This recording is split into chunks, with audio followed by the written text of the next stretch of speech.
O tema que nós vamos abordar nessa classe única, ou nessas classes, nesse período de classe única, possivelmente até no meio do ano também, é o tema anual aprovado pelo Conselho, proposto pelos pastores da igreja, pelo reverendo Edson, com o apoio dos demais e do Conselho, que é as bênçãos da comunhão no corpo de Cristo. Vocês devem ter visto no boletim da igreja também, anunciando, essa é a proposta temática para as sociedades internas trabalharem isso aí também.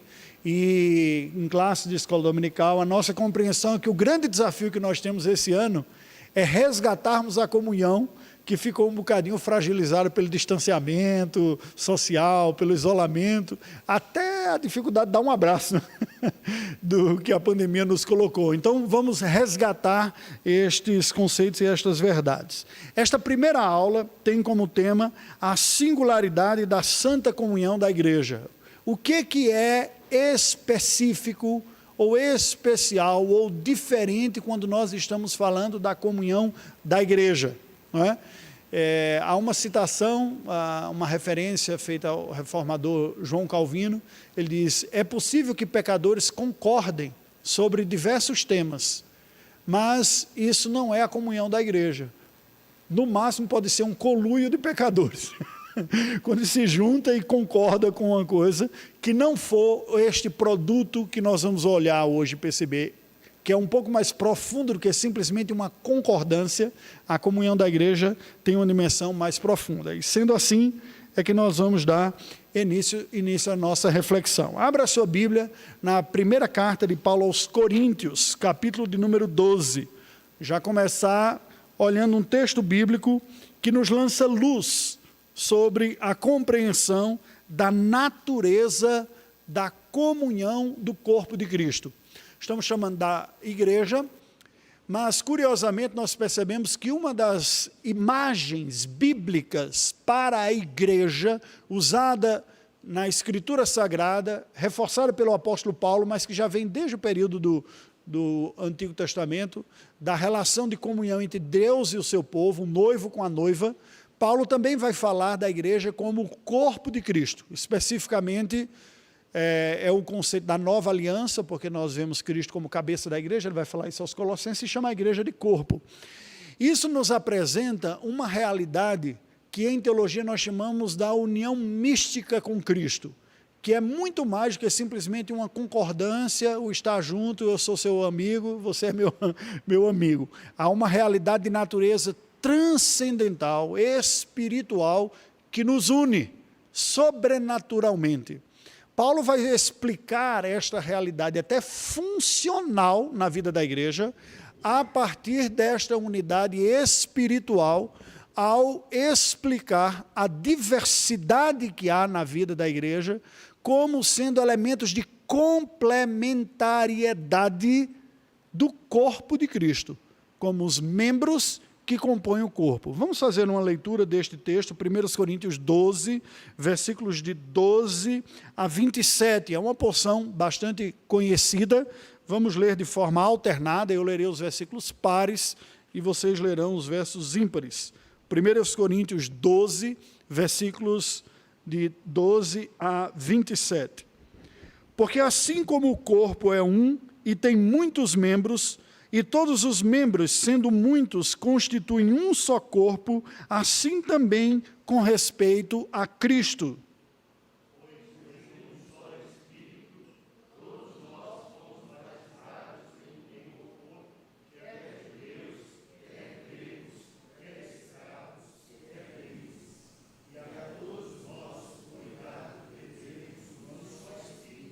Porque também o corpo não é um só membro, mas muitos.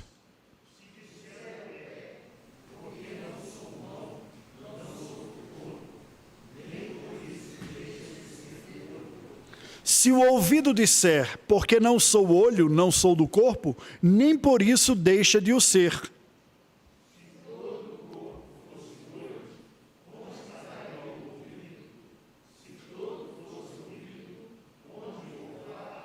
Mas Deus dispôs os membros, colocando cada um deles no corpo como lhe aprouve.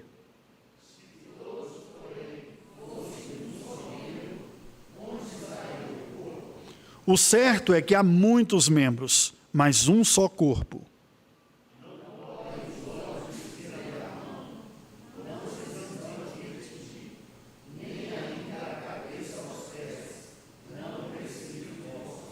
Pelo contrário, os membros do corpo que parecem ser mais fracos são necessários.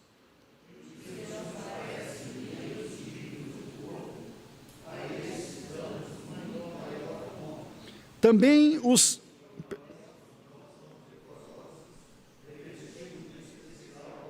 Perdão. Mas os nossos membros nobres não têm necessidade disso.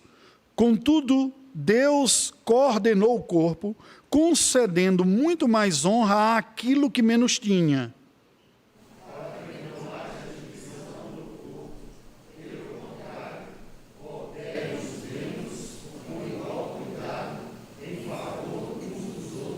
De maneira que se um membro sofre, todos sofrem com ele. E se um deles é honrado, com ele todos se regozijam.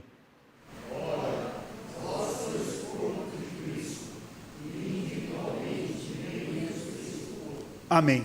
Muito bela a descrição de Paulo aqui, né? A metáfora da igreja como corpo de Cristo nos aponta duas verdades essenciais. A primeira é que a vitalidade, o comando da igreja vem da cabeça que é Cristo Jesus. Ele é o cabeça, Paulo vai explicar isso mais detalhadamente escrevendo aos Colossenses.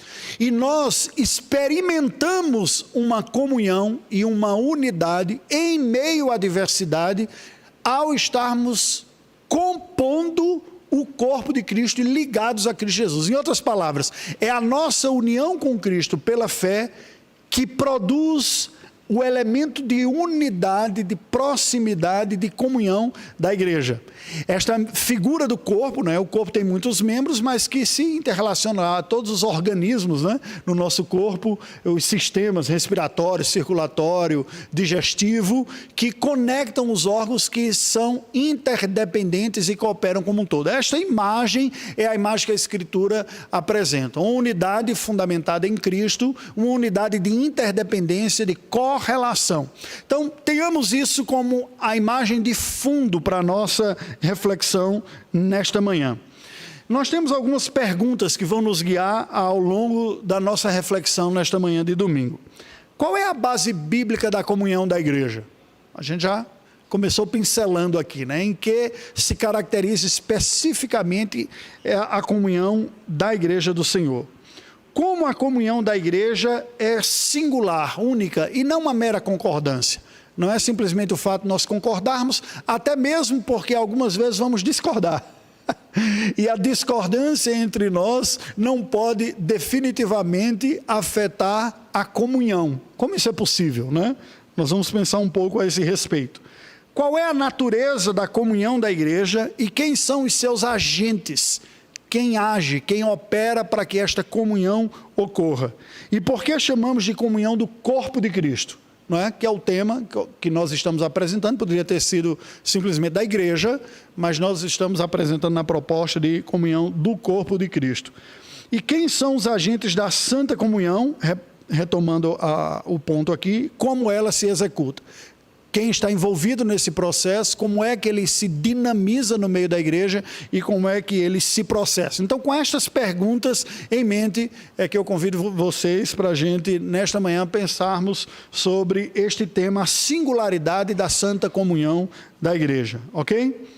Então, vamos seguir. Primeiro ponto para nós pensarmos, quando nós estamos falando da comunhão da igreja, ou a comunhão do corpo de Cristo, nós estamos necessariamente apontando para uma obra consequente, resultante de um primeiro agente divino operante em nós, que é o Espírito Santo. Se nós pensarmos na economia divina, da Trindade, Pai, Filho e Espírito Santo, e economia aqui não tem nada a ver com dinheiro, tem a ver com trabalho. Em teologia, quando a gente fala de economia, fala da distinção de funções. Coube ao Espírito Santo na distribuição das funções feitas na Trindade, Pai, Filho e Espírito, coube ao Espírito Santo ser o realizador, o aplicador no coração dos pecadores da obra redentora histórica executada pelo Filho, que é resultado do plano estabelecido pelo Pai. Então veja, Pai, Filho e Espírito Santo em harmonia no plano redentor do seu povo, dos eleitos, da igreja. O Pai planejando e supervisionando todo o processo, o Filho executando a obra da redenção historicamente e o Espírito Santo aplicando. Vamos ver como isso se processa especificamente quanto à comunhão da igreja. Abra sua Bíblia em Atos capítulo 1, versículos 8 e 15. Vejamos como o Senhor Jesus fala sobre esta obra do Espírito. Atos capítulo 1, versículos 8 e 15. São as últimas palavras de Cristo, conforme registra Lucas aí no livro de Atos. O Senhor Jesus está se despedindo dos seus discípulos, quando diz: mas recebereis poder ao descer sobre vós o Espírito Santo, e sereis minhas testemunhas, tanto em Jerusalém, como em toda a Judéia e Samaria, até os confins da terra. Veja, àquela altura, versículo número 15, o que nós tínhamos? Naqueles dias levantou-se Pedro no meio dos irmãos, ora, compunha-se a assembleia de umas 120 pessoas. O que era a igreja cristã naquele momento, numericamente falando? Era uma igreja recém-formada para o padrão da IPB. Vocês concordam? O padrão da IPB, em média, a igreja presbiteriana nasce com em torno de 100 membros aqui no Brasil. Você imagina, todos os discípulos de Cristo do mundo era uma congregação de 120 pessoas. Uma congregação que foi o que resultou depois dos 3 anos de ministério do nosso Senhor Jesus Cristo. Pregando para multidões, gente sendo curada, ouvindo milhares de pessoas, Sermão do Monte, lembra disso? Ele morre, ressuscita, quem fica como seus seguidores depois do seu ministério terreno? 120 pessoas, aguardando a promessa que ele falou.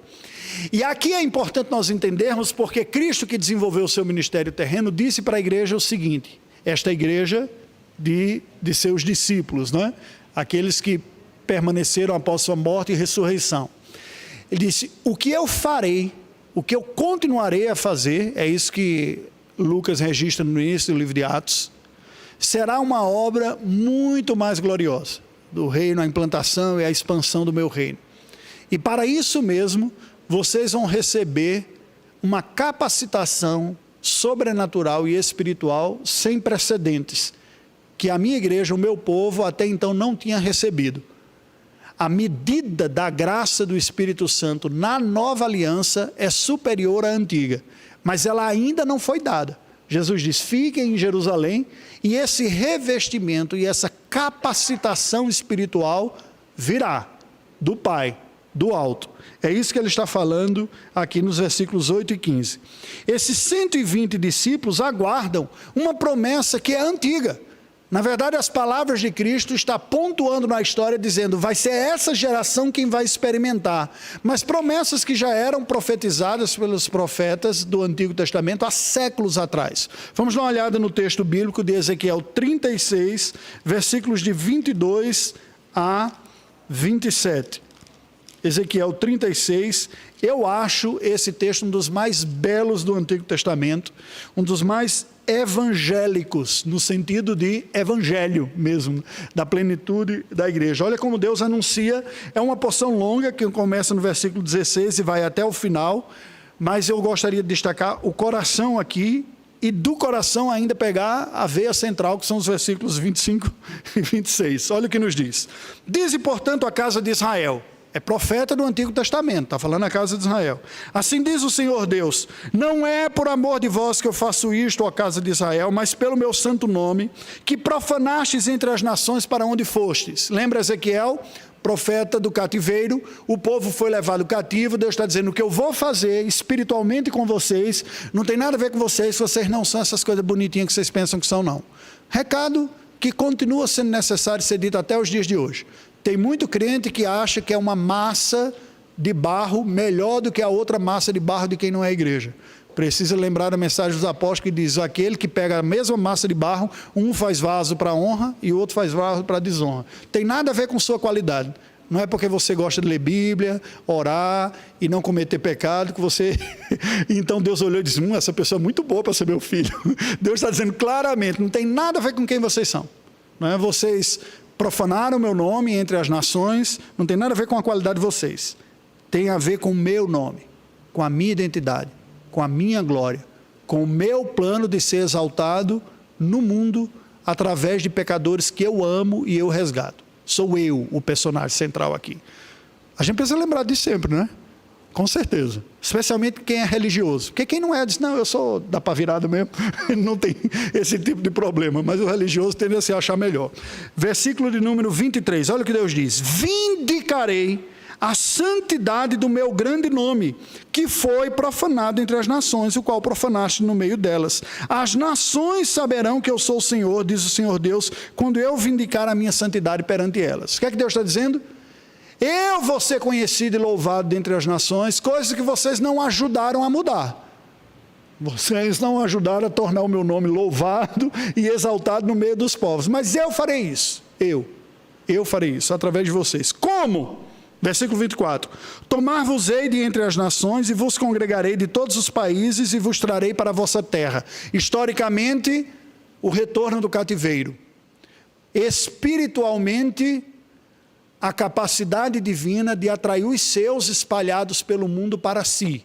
Só que agora não mais geograficamente voltando para Jerusalém. A nova aliança não está geograficamente delimitada, mas espiritualmente determinada. Tá bom? A gente vai trabalhar isso um pouco mais. Olha o que ele diz. Então aspergirei água pura sobre vós e ficareis purificados. De todas as vossas imundícias e de todos os vossos ídolos os purificarei. Isso é obra de redenção que Deus faz na sua igreja. A purificação. Eu gosto desses versículos aqui porque ele apresenta bem aquela imagem da ação soberana e eficaz de Deus sobre a igreja, que está por trás do batismo que nós usamos. Quando nós usamos o batismo por aspersão, essa é uma das bases bíblicas. É a ideia de que não é a quantidade de água que representa o poder transformador, mas é o poder da ação de Deus que vem do alto para cima. A aspersão representa isso, né? É a água que vem do alto para cima, e que é este poder representado nisso é tão grande que essa pouca aspersão, esse pouco elemento usado é capaz de produzir a transformação completa da vida dos pecadores. É esta a imagem que Ezequiel está usando. O que era conhecido da igreja do Antigo Testamento. Vocês se lembram que desde a época de Moisés, a ratificação da aliança era feita pela cerimônia sacramental da aspersão. Só que no caso era sangue com água, né? E Deus então está usando isso aqui e dizer: eu vou purificar vocês dos pecados. Isso é a igreja. É Deus purificando pecadores. E ele continua: dar-vos-ei um coração novo, e porei dentre vós um espírito novo, tirarei de vós um coração de pedra, e vos darei um coração de carne. Gente, isso é pura nova aliança, evangelho do nosso Senhor Jesus Cristo, não é? É uma transformação absolutamente profunda, espiritual, de dentro para fora.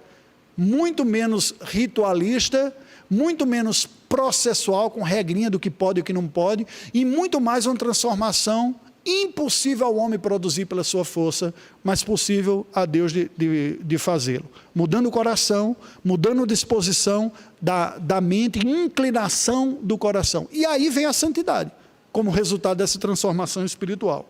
Versículo 27. Porei dentro de vós o meu Espírito, e farei com que andeis nos meus estatutos, guardeis os meus juízos e os observeis. Aí de novo, volta para o contexto da antiga aliança: habitareis na terra em que dei a vossos pais, vós sereis o meu povo, e eu serei o vosso Deus. Versículo 28, que nem estava presente aqui na referência, mas só para fechar, porque ele está falando especificamente daquele povo.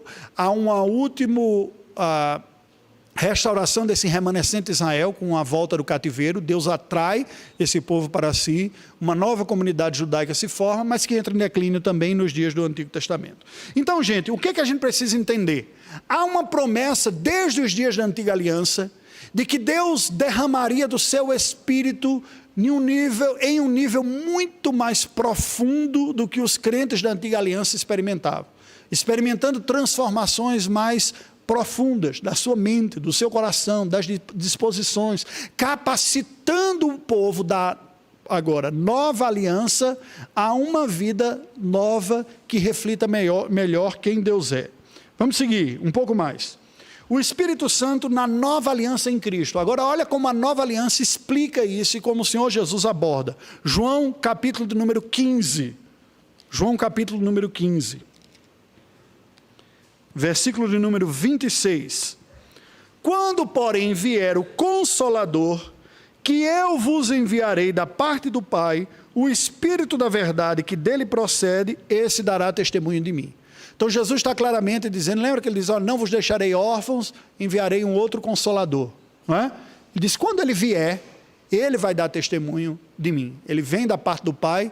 Isso deu até uma discussão não pequena entre a igreja do Ocidente e a igreja do Oriente, no credo apostólico.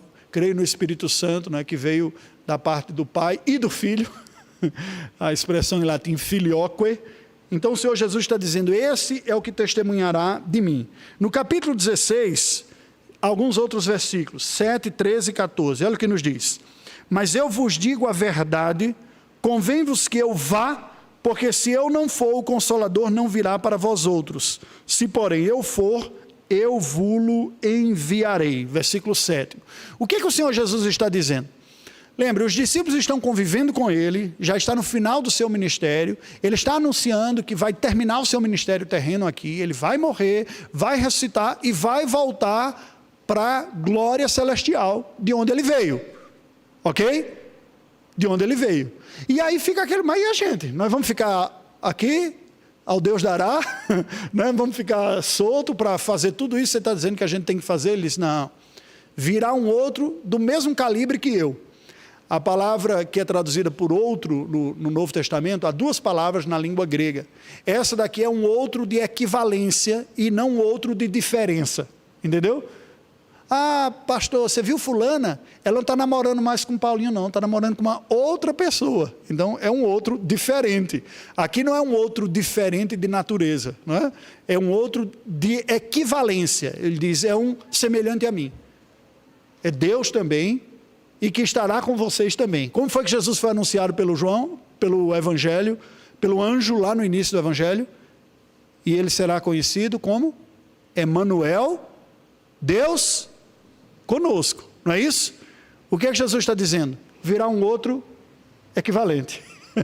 Um Deus conosco também para dar com vocês. É este Espírito que será eu em vocês. Deus em vocês. Ok? É isso que Jesus está dizendo. Versículo 13. Quando vier, porém, o Espírito da verdade, ele vos guiará a toda a verdade, porque não falará por si mesmo, mas dirá tudo o que tiver ouvido e vos anunciará as coisas que hão de vir.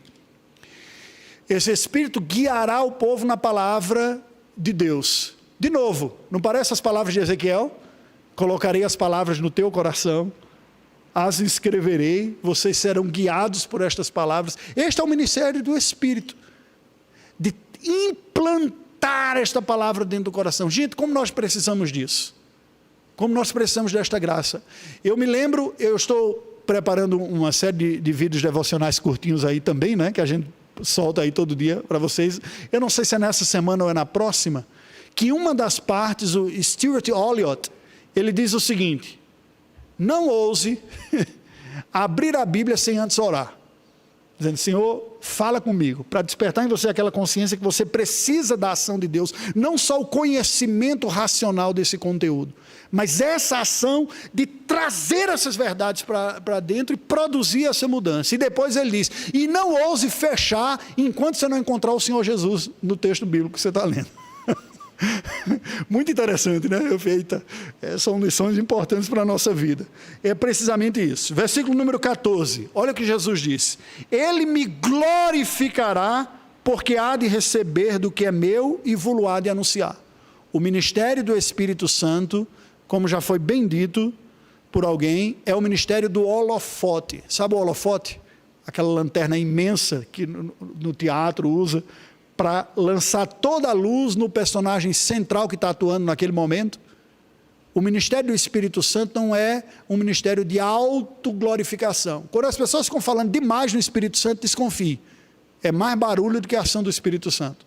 Porque quando o Espírito Santo está agindo, o foco fica no Redentor, no mediador. Porque ele é o único que media a relação do Pai com o Filho. É isso que Jesus está dizendo. Ele me glorificará. O papel dele é isso.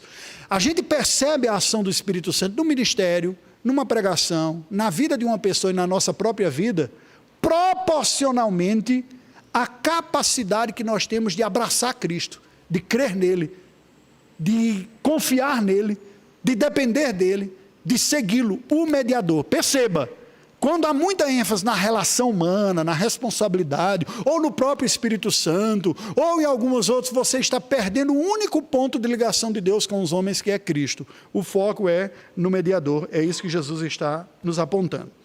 Pentecostes foi a ocasião do cumprimento desta promessa, desta entrega gloriosa, em grande proporção do Espírito Santo, para o povo de Deus.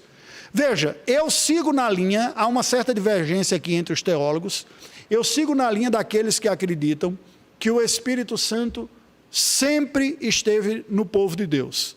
Não há como haver arrependimento, fé e santificação sem Espírito Santo. Não há. Porém, eu sigo a linha que interpreta, que diz o seguinte: o que diferencia a antiga aliança da nova aliança é a densidade ou a intensidade na qual o Espírito Santo é dado à igreja. Alguns tentam fazer a distinção pela preposição. No Antigo Testamento estava com Cristo estava em, ou sobre, e na igreja está dentro, não é? Usando preposição de sobre, com ao lado e in, né? Dentro. Mas isso é uma forma só ilustrativa para demonstrar essa densidade, ok? Olha como a palavra de Deus vai nos apresentar isso. Atos capítulo 2, abre a sua Bíblia no livro de Atos agora. Capítulo 2. Veja a descrição do que ocorreu no dia de Pentecostes. Ao cumprir-se o dia de Pentecostes, estavam todos reunidos no mesmo lugar. De repente veio do céu um som, como de um vento impetuoso. Foi o som, não foi um vento não, viu? O som era como de um vento impetuoso. Veio um som. Eles ouviram um barulho, mas não tinha vento correndo, tinha um barulho, não é? E encheu toda a casa que estavam assentados. O quê? O som. Encheu toda a casa. E apareceram distribuídas entre eles línguas como de fogo, e pousou uma sobre cada um deles. E todos ficaram cheios do Espírito Santo. E passaram a falar em outras línguas, segundo o Espírito lhes concedia que falassem. O que é que nós vemos aqui? A igreja, neste momento, 120 pessoas, todos cheios do Espírito Santo. Isso é novidade. No Antigo Testamento, o enchimento do Espírito era dado sob medida e economicamente, para pessoas com missões especiais. O rei era ungido, porque ele deveria liderar o povo, e diz o texto sagrado que o Espírito Santo veio sobre Saul, e depois o Espírito saiu de Saul e foi para Davi. Lembra disso? É precisamente essa ação do Espírito de vir e encher alguém para cumprir uma missão. O enchimento e a plenitude do Espírito não era uma graça na antiga aliança para todo o povo de Deus. Eles recebiam a medida suficiente para ter o coração regenerado, se arrepender e seguir a vida. Entretanto, na nova aliança, aquilo que era especialmente experimentado por sacerdotes, reis, profetas, agora foi universalmente dado a todos os crentes. Ou os 120 que estavam reunidos, todos ficaram cheios do Espírito Santo. Esta é a medida da nova aliança em Cristo Jesus. Preste atenção, isso é importante.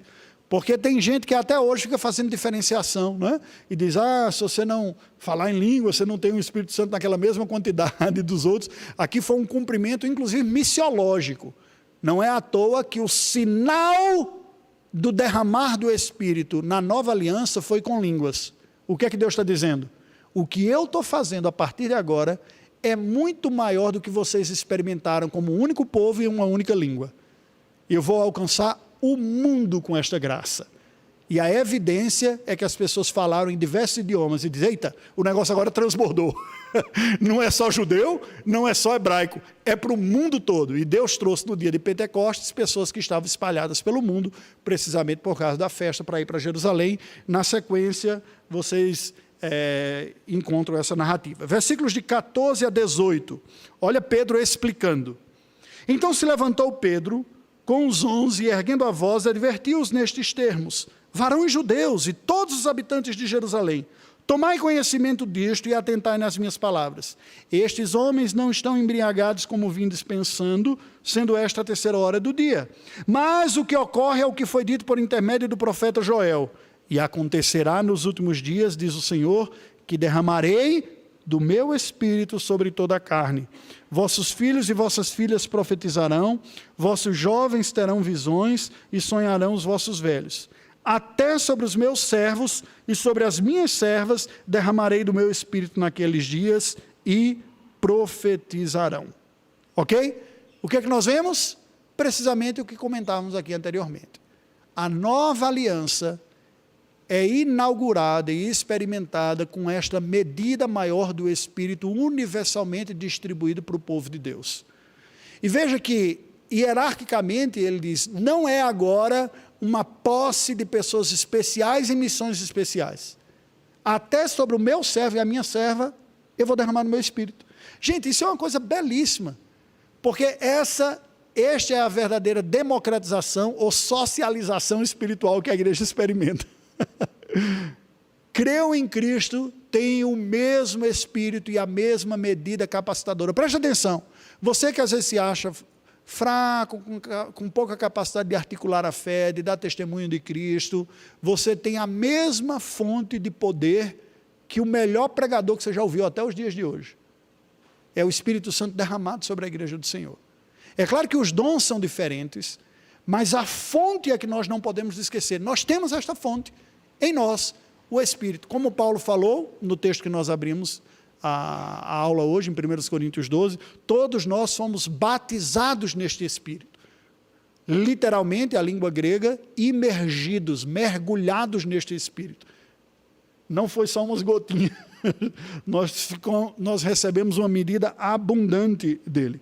E aí tem os outros textos, né? O próprio texto de Joel 2, 28 a 32, que a gente leu aqui, citado por Pedro, não vamos ler, são as mesmas palavras que são ditas aqui.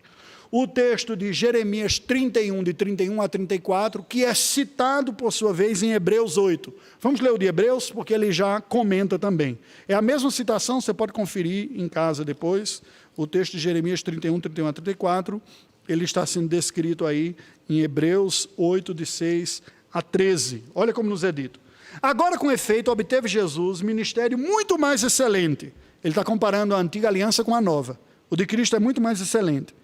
Quanto é ele também mediador de superior aliança, instituída com base em superiores promessas. O que é que nós falamos aqui? Um dos elementos de distinção da antiga para a nova aliança é que a nova é superior. Ela é mais profunda. O Espírito que qualificava poderosamente poucas pessoas, agora qualifica poderosamente todos os crentes.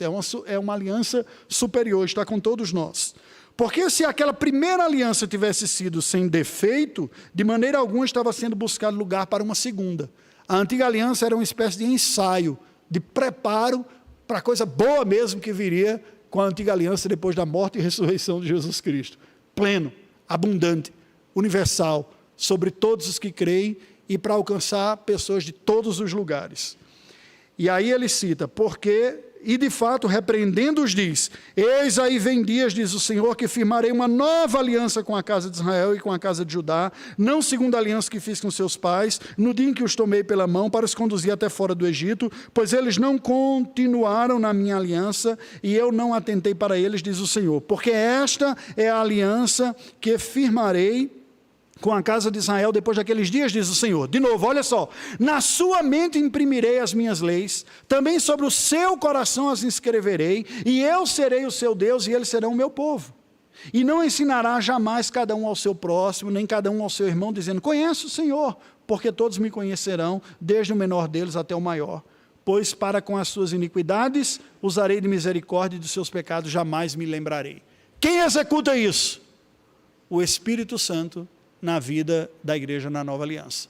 Nós somos os instrumentos, mas o agente desta aplicação é o Espírito Santo. Na nova aliança, a medida da graça do Espírito Santo é superior à da antiga aliança.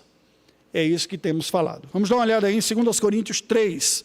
Abra a sua Bíblia em 2 Coríntios 3. Olha que imagem bela de Paulo descrevendo essa distinção entre as alianças. 2 Coríntios 3, versículos 2, 3, 7 e 8. 2 Coríntios 3, 2, 3, 7 e 8. Vós sois a nossa carta, escrita em nosso coração, conhecida e lida por todos os homens, estando já manifestos como carta de Cristo, produzida pelo nosso ministério, escrita não com tinta, mas pelo Espírito do Deus vivente, não em tábuas de pedra, mas em tábuas de carne, isto é, nos corações. Vejam a concordância de todos esses textos bíblicos. Conseguem perceber?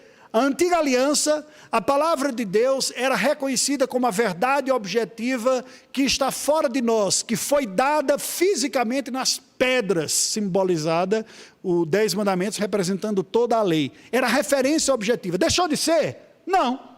Só que o conhecimento objetivo desta lei não produz a santidade objetiva que é fruto de uma transformação profunda de dentro.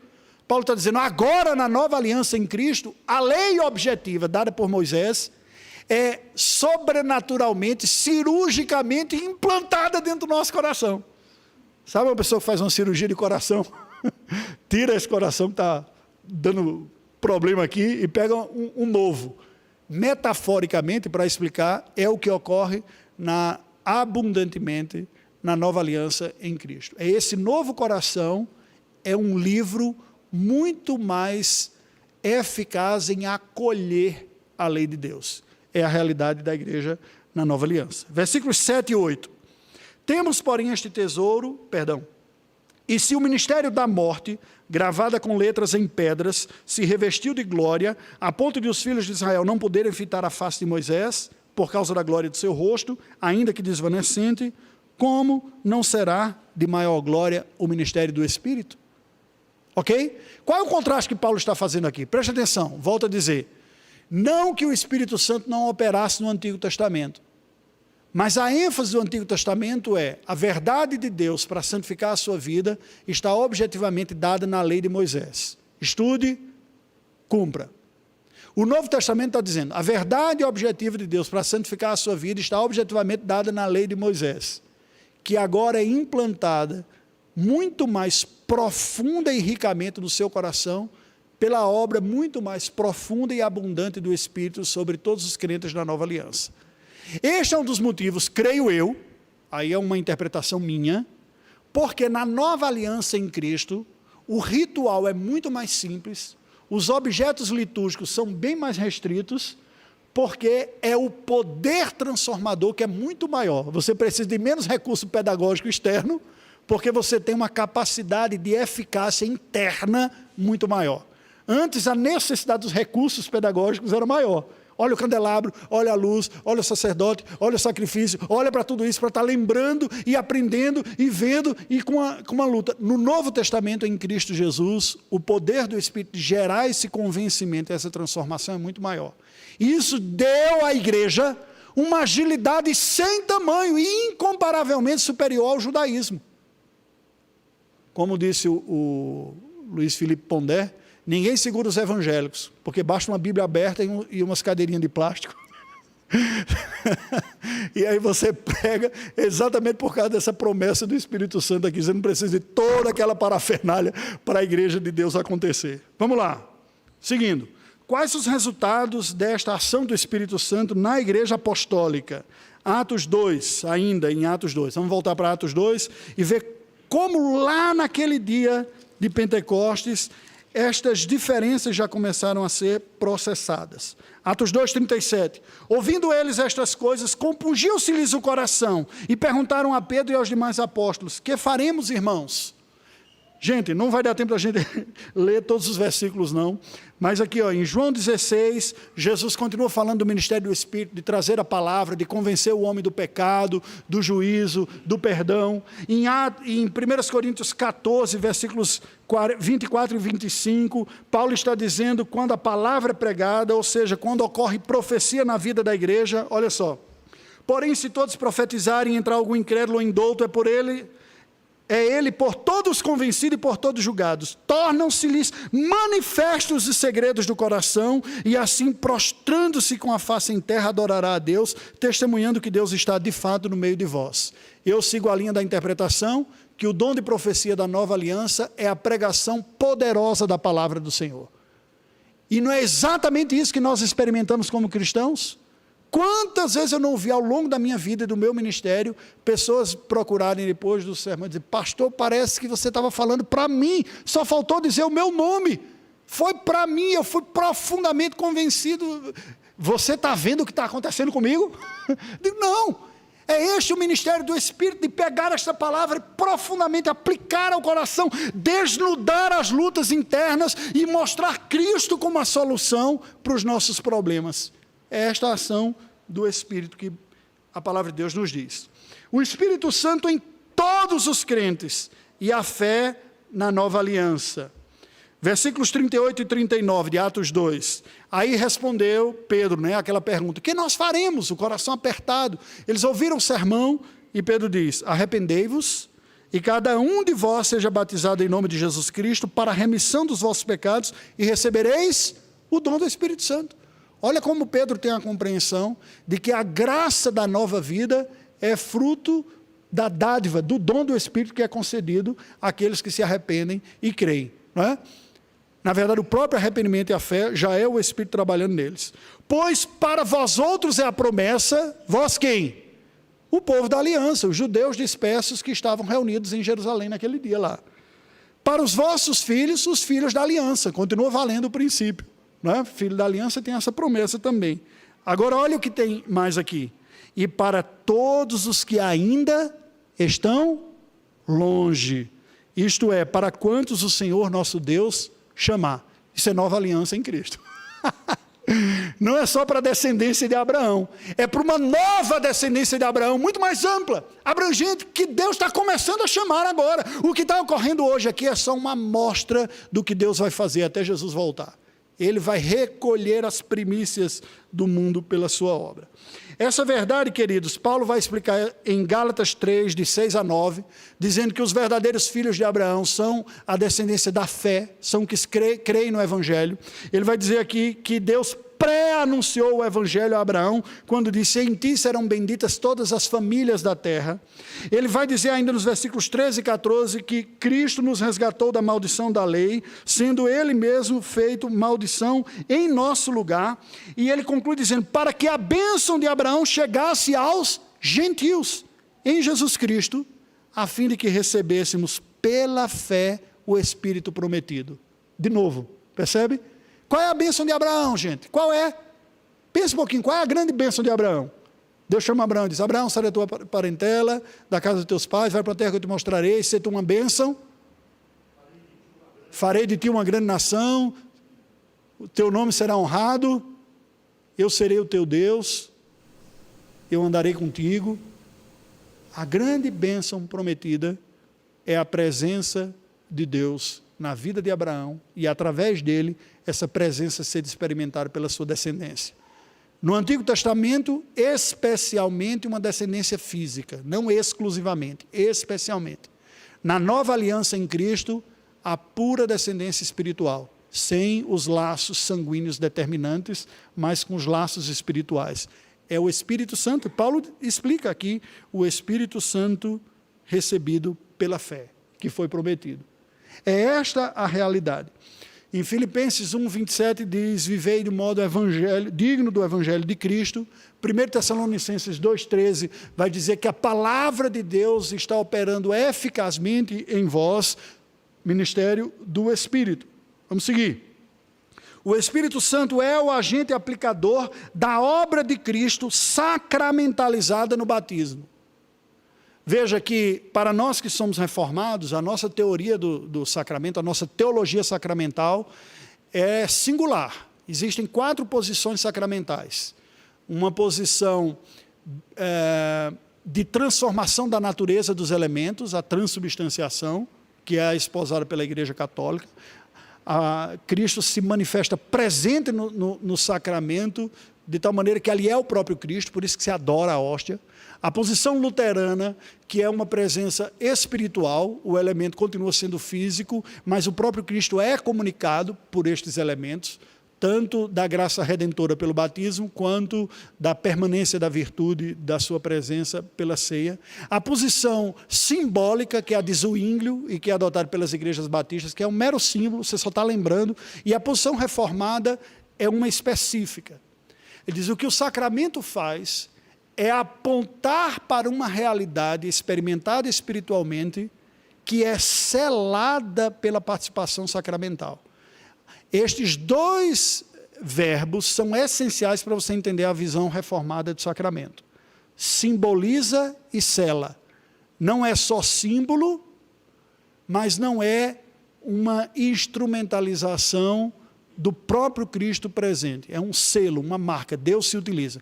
Em outras palavras, o sacramento, ele aponta para a graça espiritual, da purificação, no caso do batismo, da nova aliança, e aqueles que experimentam esta realidade espiritual têm isto confirmado. É por isso que a celebração da ceia é sempre um convite por uma renovada restauração de comunhão com Deus.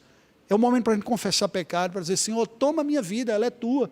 Eu preciso de Cristo, é o momento de se apropriar pela fé de Cristo, que já habita em nós, mas que nos é reoferecido, porque dele dependemos todos os dias. Esta realidade está descrita aí, naquele mesmo dia, nos diz o texto sagrado, que milhares vieram a ser batizados. Entenderam a mensagem? Diz, é isso que nós precisamos. Precisamos do Espírito Santo na nossa vida, mudando nosso coração, mudando nossa fé, mudando a nossa vida. E o texto sagrado nos diz então que lhes aceitaram a palavra e foram batizados, havendo um acréscimo naquele dia de quase 3.000 pessoas. O texto de Colossenses 2, 11 e 12, liga o batismo de Cristo com a circuncisão do Antigo Testamento, e o texto de Tito 3, versículos de 4 a 7, descreve isso de uma das mais belas formas da Escritura Sagrada. Tito 3, versículos de 4 a 7. Eu vou ler especificamente o versículo 5 e 6. Não por obras de justiça praticadas por nós, mas segundo sua misericórdia, ele nos lavou, esta realidade, mediante o lavar regenerador e renovador do Espírito Santo, que ele derramou sobre nós ricamente por meio de Jesus Cristo, nosso Salvador. É esta a mensagem mais profunda do batismo. Percebe? Este lavar, veja como está tudo conectado. O texto de Ezequiel, aspergirei água pura sobre vós, purificarei dos vossos filhos, colocarei o meu espírito dentro de vocês, transformarei o vosso coração, implantarei a minha palavra. E aqui Paulo explica como é que isso foi experimentado. Foi a misericórdia de Deus que produziu, pela ação do Espírito Santo, um lavar o quê? Não é só o lavar, gente, como a gente lava roupa, que estava suja, lavou, aí você pode usar de novo, fica suja de novo. É um lavar que muda a natureza. Lavar regenerador. A obra do Espírito não faz assim, pronto, eu dei um trato aí, agora levanta e continua. É um lavar que mudou a natureza, mudou a inclinação que era maligna, pecaminosa e egoísta, para uma nova inclinação. Preste atenção, se alguém se diz cristão, mas não tem no seu coração uma nova disposição de amar a Deus e sua vontade, e esse como desejo marcante na sua vida, essa pessoa deve pensar seriamente a sua condição espiritual. Porque o cristão não é só aquele que conhece intelectualmente, é aquele que teve a disposição do coração mudada de baixo para cima. É claro que nós ainda temos outras forças lutando dentro de nós, ainda temos tentações e temos cobiças, mas quem foi regenerado pelo Espírito Santo tem a divina semente. Tem uma nova disposição que deve nos marcar agora. Né? O Espírito Santo é o executor desta nova e superior aliança. Ezequiel 11, 16 a 20, leia depois, a gente não tem mais tempo. Você vai encontrar aí uma descrição muito semelhante à de Ezequiel 36. 1 Coríntios 12, 3, é muito belo esse texto. Paulo diz assim, por isso vos faço compreender que ninguém que fala pelo Espírito de Deus afirma, maldito Jesus! Ou seja, a negação de Cristo, a oposição à centralidade de Cristo, e que Ele é seu senhorio, definitivamente não é obra do Espírito Santo. É algum outro Espírito, mas não o Santo, que está operando aí, quando Cristo é colocado de lado e Ele não é glorificado. Faz todo sentido com o que Jesus falou. E pela mesma lógica, Paulo conclui o oposto. Olha como ele termina o versículo. Por outro lado, ninguém pode dizer, Jesus Cristo é Senhor, senão pelo Espírito Santo. É o Espírito Santo quem capacita, abre os olhos de pecadores para se renderem a Cristo como Senhor de sua vida, seu dono, seu mestre, seu Salvador, aquele que governa sobre a sua vida. É isso que está sendo dito aqui. Em 2 Coríntios 3, de 18 até 4, 6, ele vai falar mais dessa obra do Espírito, um texto dos mais belos da Escritura Sagrada, e ele faz um paralelo com o poder criador de Deus. Olha o que diz o último versículo apenas, o 4, 6. Porque Deus que disse, das trevas resplandecerá a luz, Ele mesmo resplandeceu em nosso coração, para a iluminação do conhecimento da glória de Deus na face de Cristo. Ministério do Espírito. Toda esta porção, desde o capítulo 3 até aqui no capítulo 4, ela está falando do ministério do Espírito na Nova Aliança. Certo? Percebe que ele está fazendo claramente um paralelo com a criação. Na criação diz, haja luz, e houve luz. Espiritualmente é a mesma coisa. Deus diz, haja luz, e o Espírito Santo ilumina. E aí nós entendemos o Evangelho e abraçamos o Evangelho. Para concluir, a realidade da comunhão espiritual do corpo de Cristo, a Igreja de Deus, é resultado da obra sobrenatural do Espírito Santo de Deus. Eu gostaria de lançar muito claro os fundamentos hoje, nesta aula. Nós não estamos falando simplesmente, eu gosto de você, estou morrendo de saudade, um beijinho, tanto tempo que eu não te vejo, querido, me dá um abraço. Tudo isso faz parte. Mas é muito mais profundo do que isso. A comunhão do corpo de Cristo é resultado de uma ação sobrenatural do Espírito Santo, pegando pecadores e gente das realidades as mais distintas, homem, mulher, pobre, rico, negro, amarelo, vermelho, tudo quanto é cor, não é? Com currículo látis diferentes entre eles, com saldo bancário diferente, e o Espírito Santo vem em cada uma destas pessoas, transforma o coração, insere em Cristo Jesus e põe Cristo neles e gera uma liga sobrenatural, de tal maneira que nós somos interdependentes. Dependemos de Cristo e dependemos uns dos outros como corpo de Cristo também. É esta a mensagem do Novo Testamento. Como é que o Espírito Santo faz isso? Atraindo para Deus os seus eleitos pela fé em Cristo. Esse é o ponto. Como é que ele vai fazer isso? Os eleitos de Deus ele vai chamar. O texto de Isaías vai dizer que ele viu o penoso trabalho de sua alma e ficou satisfeito, porque com seu conhecimento atrairá muitos a si. Esse texto é muito bonito, vale a pena ler até o final, só que a gente não tem tempo. João vai dizer que todo aquele que o Pai me dá, esse virá a mim, o que vem a mim, jamais lançarei fora. E a coisa mais preciosa que eu tenho são aqueles que Deus me deu. É o Espírito Santo quem atrai, como João vai dizer em João 16, 14 e 15, e dá uma olhada aqui no capítulo 17 de João, esse vale a pena a gente ler também, todos eles valem, gente. Você pode visitar depois a mensagem, conferir cada um destes versículos. João 17, versículo 9, é por eles que eu rogo, não rogo pelo mundo, mas por aqueles que me deste, porque são teus. Certo? Não é pelo mundo todo. Jesus está orando pelos que são de Deus, os eleitos. Versículo 9. Versículo 10. Todas as minhas coisas são tuas e as tuas coisas são minhas e neles eu sou glorificado. Nós somos de Deus. Escolhidos pelo Pai, alcançados pelo Filho, pela obra do Filho e resgatados pela aplicação do Espírito em nós. Agora olha os versículos de 20 a 23. Jesus diz, não rogo somente por estes aqui, Tiago, Mateus, Lucas, os que estavam com ele naquele dia, não é só por estes aqui, não, mas também por aqueles que vierem a crer em mim por intermédio da sua palavra. Você está nesse grupo? Você veio aqui em Cristo por meio da palavra de Deus? Então você foi objeto da oração de Jesus. Alguém já falou de uma forma muito bonita, né? Poeticamente, o nome de cada um dos eleitos de Deus passou pela cabeça de Cristo quando ele estava na cruz do Calvário. Não é? A mente divina, né? Consegue. Assim, é por eles que eu estou dando a minha vida. E oro por cada um deles, a fim de que todos sejam um. Olha a comunhão da igreja aqui. Eu resgatei esse povo para ser meu, e eu oro para que eles sejam um. Como és tu, ó Pai, em mim e eu em ti, também sejam eles em nós, para que o mundo creia que tu me enviaste. Qual é a natureza da comunhão da igreja? É a comunhão espiritual com o Pai e com o Filho, pelo poder do Espírito Santo. E aí ele diz, eu lhes tenho transmitido a minha glória, a glória que me tens dado, para que sejam um como nós o somos. A unidade se baseia na obra de Cristo. Eu neles, tu em mim, a fim de que sejam aperfeiçoados na unidade, que é espiritual. Ah, mas tem tanta denominação, tem tanta briga, tem por causa do nosso pecado, essas brigas todas aí. Mas a realidade espiritual é que a igreja é uma.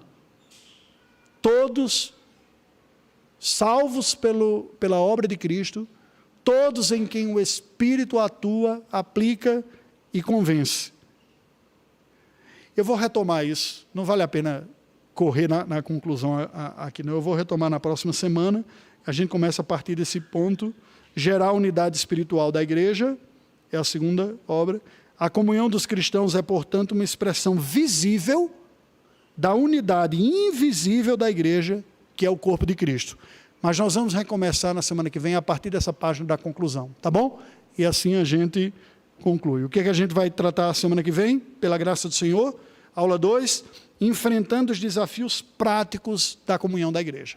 Hoje eu quis lançar os fundamentos desta comunhão. O que é a comunhão da igreja?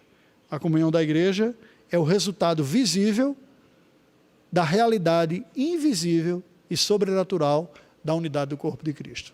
Vamos colocar em pé e vamos orar ao Senhor, encerrando o estudo nesta manhã. Ó Deus bendito, nós louvamos o Teu nome, te agradecemos pela Tua palavra, te agradecemos pelo Evangelho do Teu Filho Jesus Cristo, a boa notícia de que não estamos entregues à nossa própria sorte e simplesmente para colher as consequências dos nossos pecados, mas Tu nos enviaste um Redentor bendito, glorioso, poderoso, eficaz, o Teu Filho Jesus, através de quem falamos contigo, temos comunhão contigo e temos comunhão uns com os outros. Te louvamos porque esta tarefa gloriosa de crermos e seguirmos a Ti, não é uma tarefa exclusivamente nossa, mas inclusivamente nossa. Tu nos incluis na obra que Tu estás operando em nós pelo Teu Espírito, que veio habitar em cada um de nós. E nesta manhã nós clamamos a Ti, Senhor, dizendo, ó Deus, livra-nos da nossa prepotência espiritual, intelectual, de achar que somos produtos simplesmente de uma obra elaborada intelectualmente, de que a nossa vida é apenas o resultado de nossas escolhas, mas acima de tudo, nos dê a graça de experimentar estas promessas gloriosas anunciadas na Tua palavra, de transformação profunda de dentro para fora, mudança do coração, das forças dominantes sobre a nossa vida. O Teu Filho Jesus mesmo falou que se o Filho vos libertar, verdadeiramente sereis livres. Conhecereis a verdade e a verdade vos libertará. Te louvamos pela libertação da escravidão do pecado que vem pelo poder do Teu Espírito ao nos unir a Cristo. Entretanto, Senhor Deus, em nossa jornada, mesmo cristãos, mesmo nascido de novo, mesmo com um novo coração, nós enfrentamos as tentações e as lutas para voltarmos à rebelião, à autonomia, à autoconfiança, à independência e a tantos outros desvios que podemos produzir em nossa vida. Tem misericórdia de nós. Manifesta a graça operada do Teu Espírito em nós, sempre. Precisamos hoje desta graça operando do mesmo modo que precisamos no dia em que fomos regenerados e cremos. não conseguimos produzir as virtudes por nós mesmos. Somente pela obra do Teu Espírito em nós, pela qual clamamos, em nome de Jesus. Amém. Deus nos abençoe, queridos. Podeis assentar.